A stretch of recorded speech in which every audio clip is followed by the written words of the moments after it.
Genesis chapter 46. So Jacob set out for Egypt with all his possessions, and when he came to Beersheba, he offered sacrifices to the God of his father Isaac. During the night, God spoke to him in a vision. "Jacob, Jacob," he called. "Here I am," Jacob replied. "I am God, the God of your father," the voice said. "Do not be afraid to go down to Egypt, for there I will make your family into a great nation. I will go with you down to Egypt, and I will bring you back again. You will die in Egypt, but Joseph will be with you to close your eyes." So Jacob left Beersheba, and his sons took him to Egypt. They carried him and their little ones and their wives in the wagons Pharaoh had provided for them. They also took all their livestock and all the personal belongings they had acquired in the land of Canaan. So Jacob and his entire family went to Egypt. Sons and grandsons, daughters and granddaughters, all his descendants. These are the names of the descendants of Israel, the sons of Jacob, who went to Egypt. Reuben was Jacob's oldest son. The sons of Reuben were Hanoch, Palu, Hezron, and Carmi. The sons of Simeon were Jemuel, Jamin, Ohad, Jachin, Zohar, and Shaul. Shaul's mother was a Canaanite woman. The sons of Levi were Gershon, Kohath, and Merari. The sons of Judah were Onan, Shelah, Perez, and Zerah. Though and Onan had died in the land of Canaan. The sons of Perez were Hezron and Hamel. The sons of Issachar were Tola, Pua, Jashub, and Shimron. The sons of Zebulun were Sered, Elon, and Jaleel. These were the sons of Leah and Jacob, who were born in Padanaram, in addition to their daughter Dinah. The number of Jacob's descendants, male and female through Leah, was 33. The sons of Gad were Zephon, Haggai, Shunai, Esban, Eri, Arodi, and Aralai. The sons of Asher were Imnah, Ishva, Ishvi, and Beriah. Their sister was Serah. Beriah's sons were Heber and Malchiel. These were the sons of Zilpah, the servant given to Leah by her father Laban. The number of Jacob's descendants through Zilpah was 16. The sons of Jacob's wife Rachel were Joseph and Benjamin. Joseph's sons born in the land of Egypt were Manasseh and Ephraim. Their mother was Asenath, daughter of Potipharah, the priest of On. Benjamin's sons were Bela, Becher, Ashbel, Gera, Naaman, Ehi, Rosh, Muppim, Huppim, and Ard. These were the sons of Rachel and Jacob. The number of Jacob's descendants through Rachel was 14. The son of Dan was Hushim. The sons of Naphtali were Jazeel, Guni, Jezer, and Shalem. These were the sons of Bilhah, the servant given to Rachel by her father, Laban. The number of Jacob's descendants through Bilhah was 7. The total number of Jacob's direct descendants who went with him to Egypt, not counting his sons' wives, was 66. In addition, Joseph had 2 sons who were born in Egypt, so altogether there were 70 members of Jacob's family in the land of Egypt. As they neared their destination, Jacob sent Judah ahead to meet Joseph and get directions to the region of Goshen. And when they finally arrived there, Joseph prepared his chariot and traveled to Goshen to meet his father Jacob.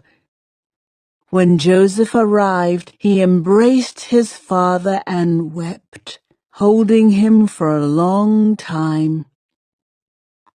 Finally, Jacob said to Joseph, "Now I am ready to die, since I have seen your face again and know you are still alive."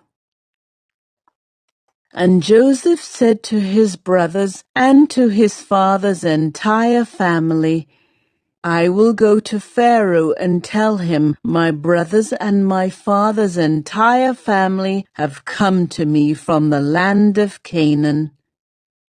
These men are shepherds, and they raise livestock. They have brought with them their flocks and herds and everything they own." Then he said, "When Pharaoh calls for you and asks you about your occupation, you must tell him, 'We, your servants, have raised livestock all our lives, as our ancestors have always done.'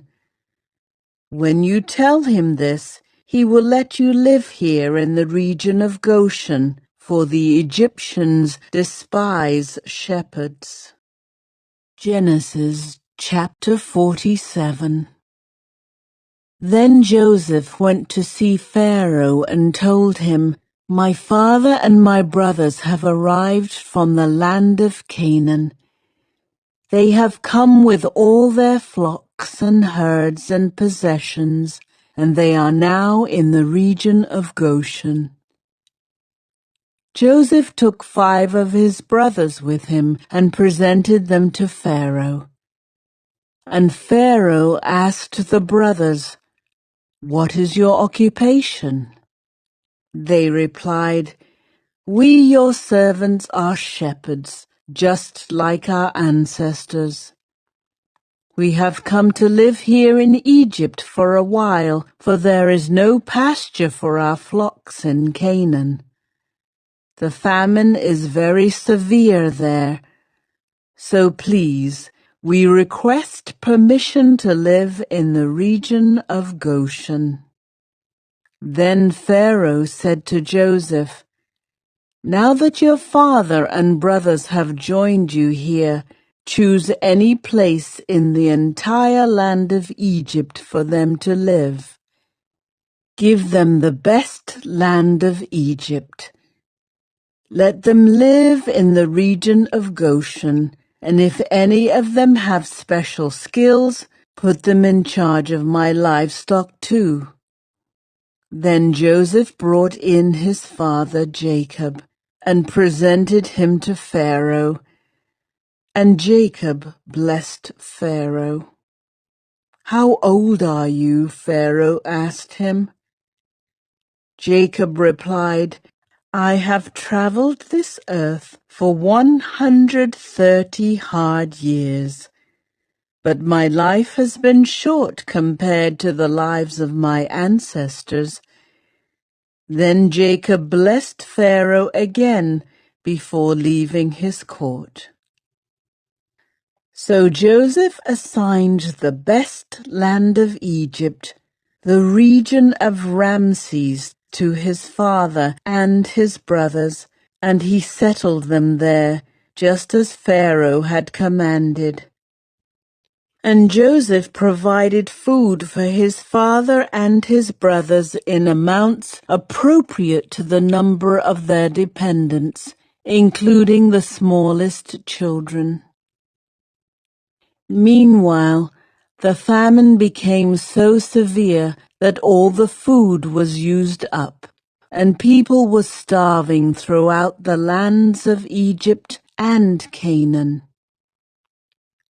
By selling grain to the people, Joseph eventually collected all the money in Egypt and Canaan, and he put the money in Pharaoh's treasury. When the people of Egypt and Canaan ran out of money, all the Egyptians came to Joseph. "Our money is gone," they cried, "but please give us food, or we will die before your very eyes." Joseph replied, "Since your money is gone, bring me your livestock. I will give you food in exchange for your livestock." So they brought their livestock to Joseph in exchange for food. In exchange for their horses, flocks of sheep and goats, herds of cattle and donkeys, Joseph provided them with food for another year. But that year ended, and the next year they came again and said, "We cannot hide the truth from you, my lord. Our money is gone, and all our livestock and cattle are yours. We have nothing left to give but our bodies and our land. Why should we die before your very eyes? Buy us and our land in exchange for food. We offer our land and ourselves as slaves for Pharaoh. Just give us grain so we may live and not die, and so the land does not become empty and desolate." So Joseph bought all the land of Egypt for Pharaoh. All the Egyptians sold him their fields because the famine was so severe. And soon all the land belonged to Pharaoh. As for the people, he made them all slaves, from one end of Egypt to the other. The only land he did not buy was the land belonging to the priests. They received an allotment of food directly from Pharaoh, so they didn't need to sell their land. Then Joseph said to the people, "Look, today I have bought you and your land for Pharaoh. I will provide you with seed so you can plant the fields. Then, when you harvest it, 1/5 of your crop will belong to Pharaoh. You may keep the remaining 4/5 as seed for your fields and as food for you, your households, and your little ones." "You have saved our lives," they exclaimed. "May it please you, my lord, to let us be Pharaoh's servants." Joseph then issued a decree, still in effect in the land of Egypt, that Pharaoh should receive 1/5 of all the crops grown on his land. Only the land belonging to the priests was not given to Pharaoh. Meanwhile, the people of Israel settled in the region of Goshen in Egypt. There they acquired property, and they were fruitful, and their population grew rapidly. Jacob lived for 17 years after his arrival in Egypt, so he lived 147 years in all.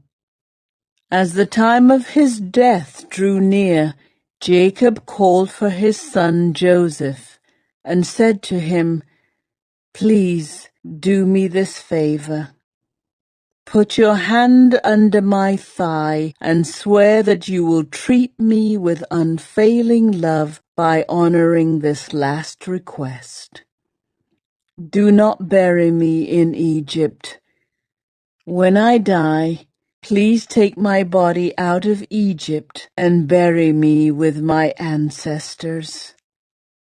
So Joseph promised, "I will do as you ask."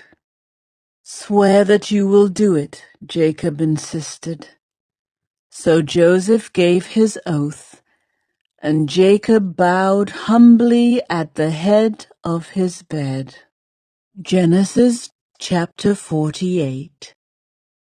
One day, not long after this, word came to Joseph, "Your father is failing rapidly." So Joseph went to visit his father, and he took with him his 2 sons, Manasseh and Ephraim. When Joseph arrived, Jacob was told, "Your son Joseph has come to see you." So Jacob gathered his strength and sat up in his bed. Jacob said to Joseph, "God Almighty appeared to me at Luz in the land of Canaan and blessed me.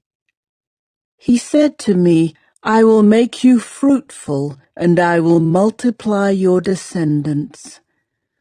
I will make you a multitude of nations, and I will give this land of Canaan to your descendants after you as an everlasting possession.'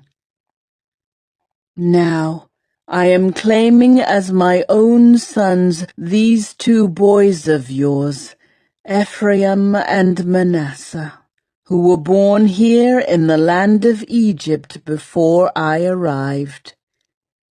They will be my sons, just as Reuben and Simeon are.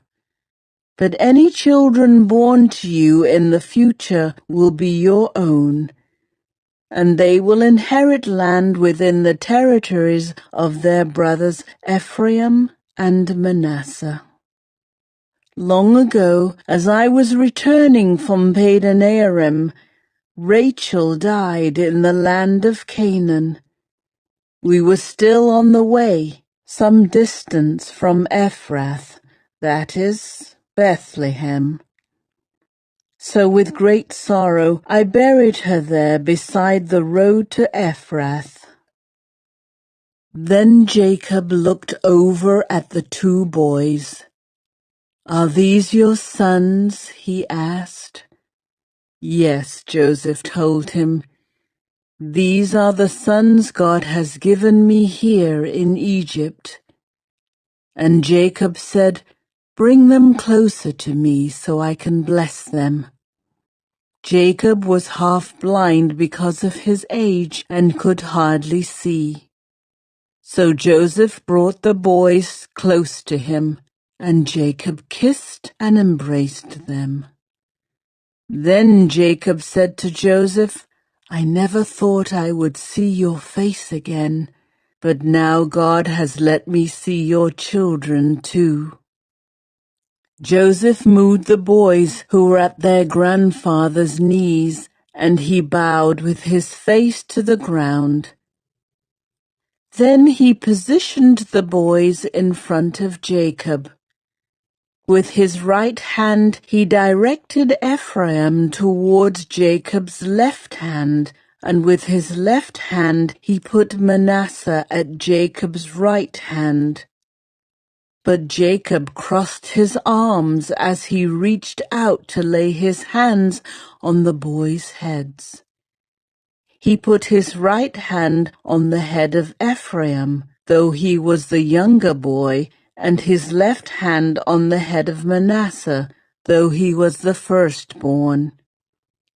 Then he blessed Joseph and said, "May the God before whom my grandfather Abraham and my father Isaac walked, the God who has been my shepherd all my life to this very day, the angel who has redeemed me from all harm, may he bless these boys. May they preserve my name and the names of Abraham and Isaac, and may their descendants multiply greatly throughout the earth." But Joseph was upset when he saw that his father placed his right hand on Ephraim's head. So Joseph lifted it to move it from Ephraim's head to Manasseh's head. "No, my father," he said, "this one is the firstborn. Put your right hand on his head." But his father refused. "I know, my son, I know," he replied. "Manasseh will also become a great people, but his younger brother will become even greater, and his descendants will become a multitude of nations." So Jacob blessed the boys that day with this blessing: "The people of Israel will use your names when they give a blessing. They will say, 'May God make you as prosperous as Ephraim and Manasseh.'" In this way, Jacob put Ephraim ahead of Manasseh. Then Jacob said to Joseph, "Look, I am about to die, but God will be with you and will take you back to Canaan, the land of your ancestors. And beyond what I have given your brothers, I am giving you an extra portion of the land that I took from the Amorites with my sword and bow." Genesis chapter 49. Then Jacob called together all his sons and said, "Gather around me, and I will tell you what will happen to each of you in the days to come. Come and listen, you sons of Jacob. Listen to Israel your father. Reuben, you are my firstborn, my strength, the child of my vigorous youth. You are first in rank and first in power. But you are as unruly as a flood, and you will be first no longer. For you went to bed with my wife, you defiled my marriage couch. Simeon and Levi are two of a kind. Their weapons are instruments of violence. May I never join in their meetings. May I never be a party to their plans, for in their anger they murdered men, and they crippled oxen just for sport. A curse on their anger, for it is fierce. A curse on their wrath, for it is cruel. I will scatter them among the descendants of Jacob. I will disperse them throughout Israel. Judah, your brothers will praise you. You will grasp your enemies by the neck. All your relatives will bow before you. Judah, my son, is a young lion that has finished eating its prey. Like a lion, he crouches and lies down. Like a lioness, who dares to rouse him? The scepter will not depart from Judah, nor the ruler's staff from his descendants, until the coming of the one to whom it belongs, the one whom all nations will honor.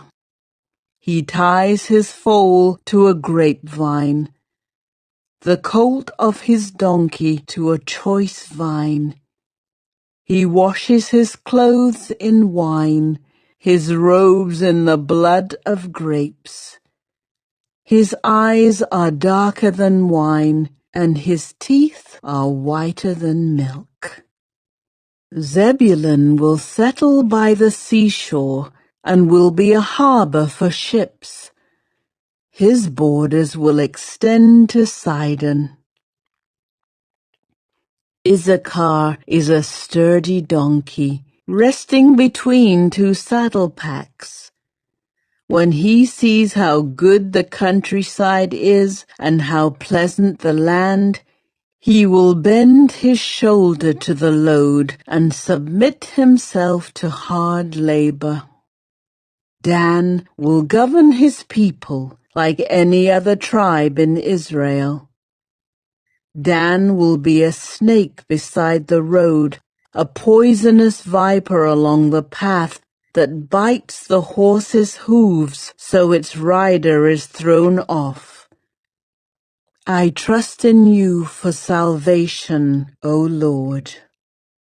Gad will be attacked by marauding bands, but he will attack them when they retreat. Asher will dine on rich foods and produce food fit for kings. Naphtali is a doe set free that bears beautiful fawns. Joseph is the foal of a wild donkey, the foal of a wild donkey at a spring. One of the wild donkeys on the ridge. Archers attacked him savagely. They shot at him and harassed him, but his bow remained taut, and his arms were strengthened by the hands of the mighty one of Jacob, by the shepherd, the rock of Israel. May the God of your father help you. May the Almighty bless you with the blessings of the heavens above, and blessings of the watery depths below, and blessings of the breast and womb. May my fatherly blessings on you surpass the blessings of my ancestors, reaching to the heights of the eternal hills. May these blessings rest on the head of Joseph, who is a prince among his brothers.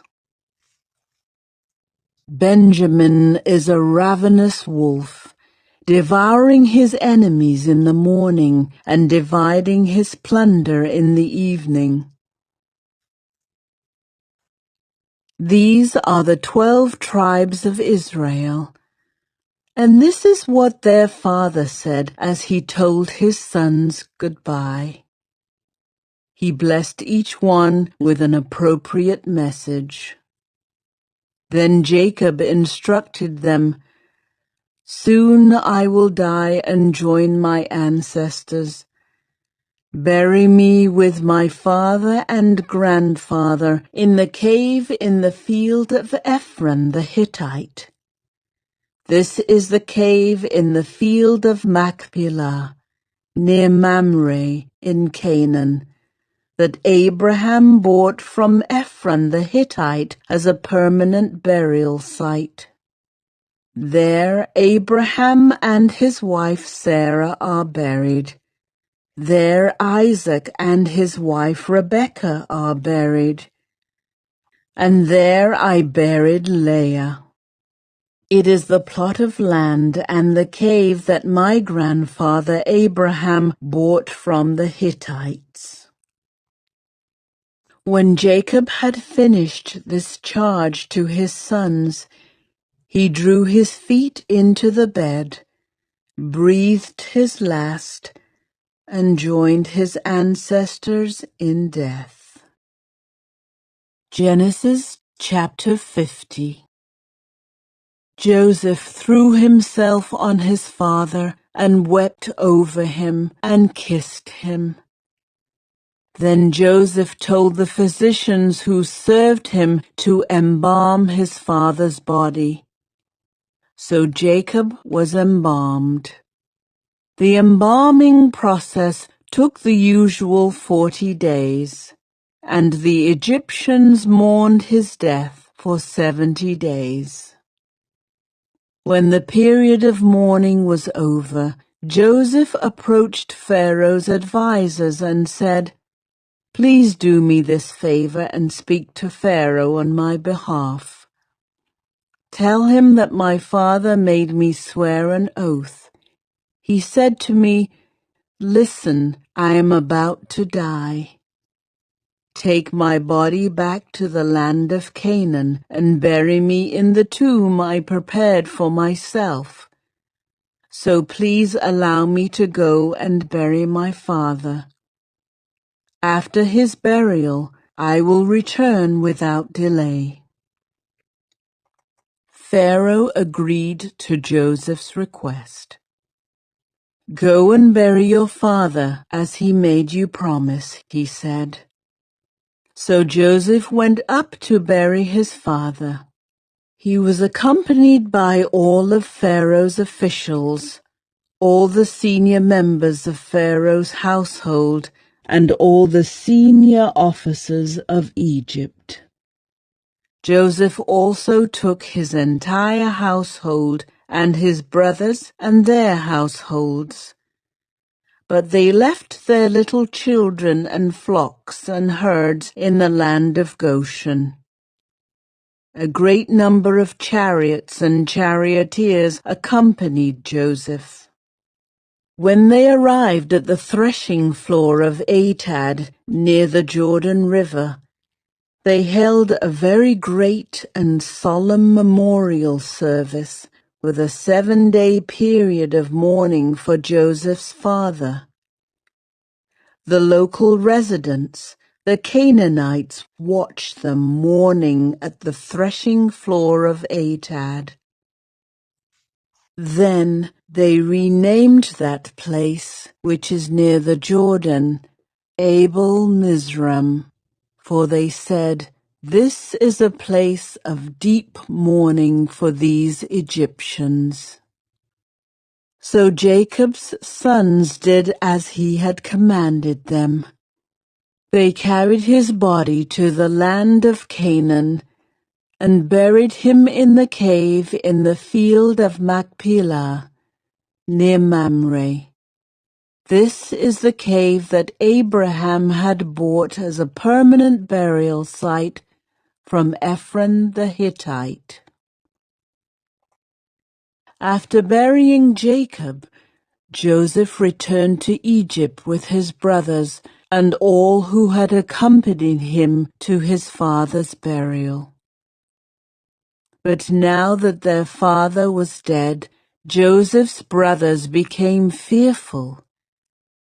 "Now Joseph will show his anger and pay us back for all the wrong we did to him," they said. So they sent this message to Joseph.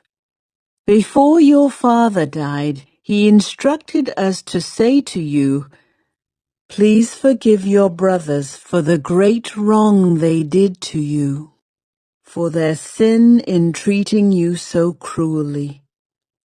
So we, the servants of the God of your father, beg you to forgive our sin." When Joseph received the message, he broke down and wept. Then his brothers came and threw themselves down before Joseph. "Look, we are your slaves," they said. But Joseph replied, "Don't be afraid of me. Am I God that I can punish you? You intended to harm me, but God intended it all for good. He brought me to this position so I could save the lives of many people. No, don't be afraid. I will continue to take care of you and your children." So he reassured them by speaking kindly to them. So Joseph and his brothers and their families continued to live in Egypt. Joseph lived to the age of 110. He lived to see 3 generations of descendants of his son Ephraim, and he lived to see the birth of the children of Manasseh's son Machir, whom he claimed as his own. "Soon I will die," Joseph told his brothers, "but God will surely come to help you and lead you out of this land of Egypt. He will bring you back to the land he solemnly promised to give to Abraham, to Isaac, and to Jacob." Then Joseph made the sons of Israel swear an oath, and he said, "When God comes to help you and lead you back, you must take my bones with you." So Joseph died at the age of 110. The Egyptians embalmed him, and his body was placed in a coffin in Egypt.